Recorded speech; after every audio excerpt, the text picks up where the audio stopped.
Welcome back to Endurance Tales.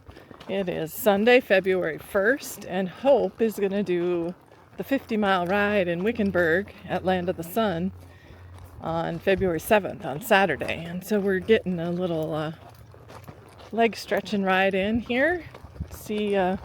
Make sure everything's good to go.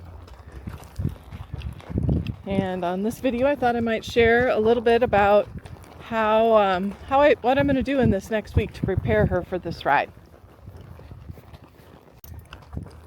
If you've been watching the channel, you heard me say that the ride at Wickenburg has a lot of sand, so we came back to the wash where we're going to climb up and do some more deep sand work today.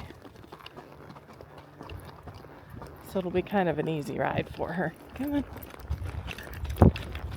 It is getting warmer out. The temperature on Saturday looks like it's going to be close to 80. So I'm really happy that Hope's been clipped. We will either braid or band her mane. She has a really thick mane, as you can kind of see. And we'll try to get that up off her neck so her body can help her stay a little bit cooler during the ride. Thought I would share some of the things that we'll do to get ready for the ride this week. So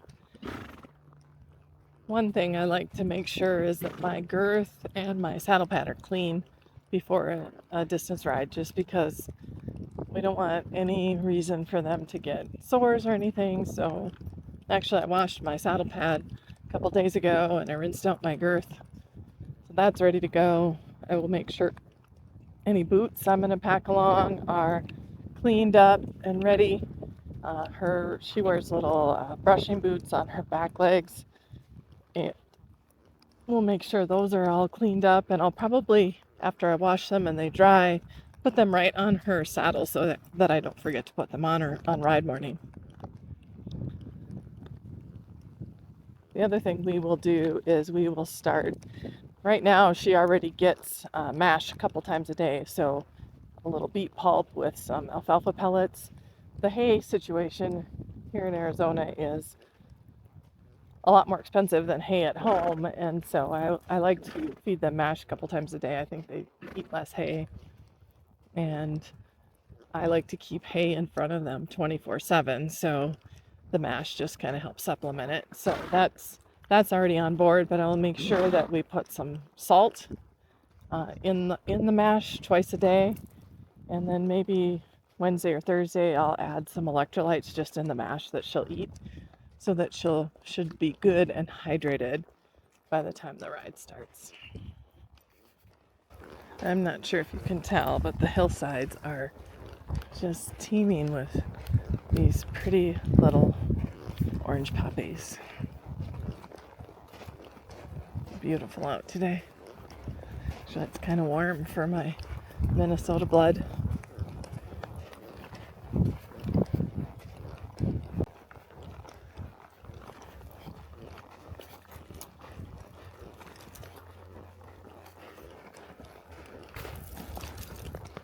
Good girl.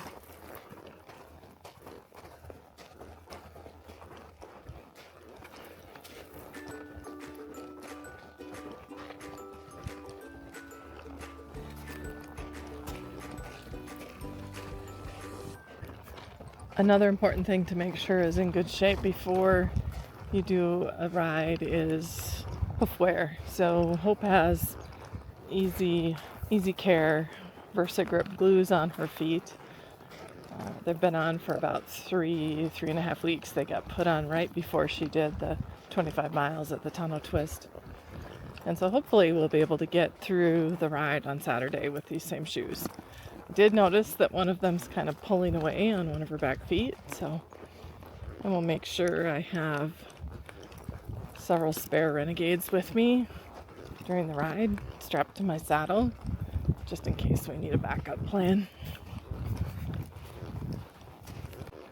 I will also be packing the trailer this week with lots of different things for Hope to eat during the ride. Sometimes they get sick of eating the same thing, and it's nice to have options if they're not eating well. So I will hopefully have a couple different kinds of mash, a couple different kinds of grain, some beet pulp and alfalfa pellets, and just regular grass hay, and I also have some alfalfa that I will bring along.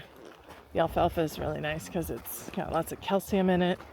I use a lot of calcium during the ride, and a lot of horses just love alfalfa, so it's kind of a treat. Since it's going to be hot, and it really hasn't been hot, I'm also going to make sure I pack electrolytes for me, and I will make sure I start taking some electrolytes for sure on Friday before the ride, and go into it well hydrated, and then just making sure I'm drinking and drinking some electrolytes, at least one bottle on every hold.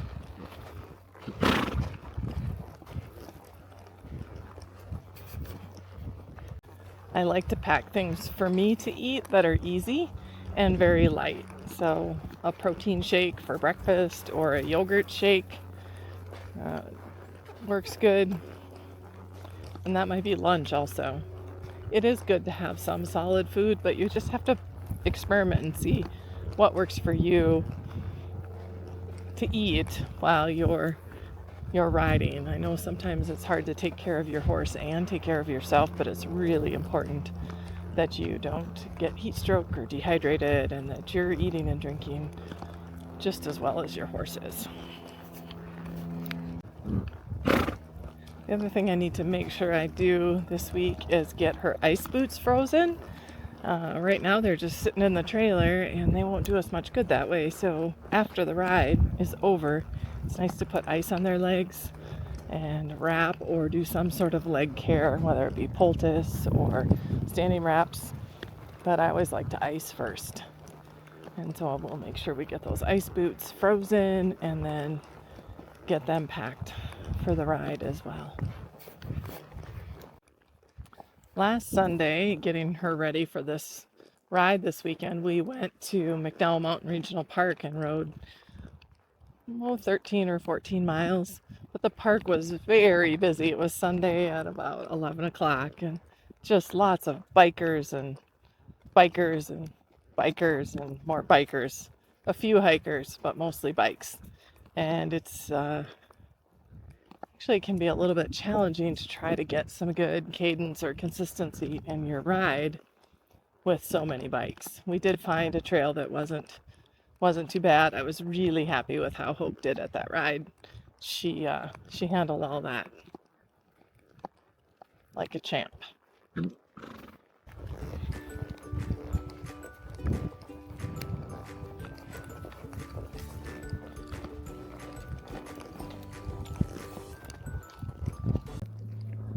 We're riding back down through the juniper wash, past the big juniper tree. You're probably wondering, Sarah, why do you keep coming back here? And it's just so peaceful. Quiet, not a lot of other users, and Hope's getting some really good work in, and we're not even going fast.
on the Maricopa Trail.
Well, I hope you enjoyed following us along today as we prep for 50 miles at Land of the Sun. Tune in next time, and we should have our ride report. Thanks for watching Endurance Tales. Subscribe to our channel.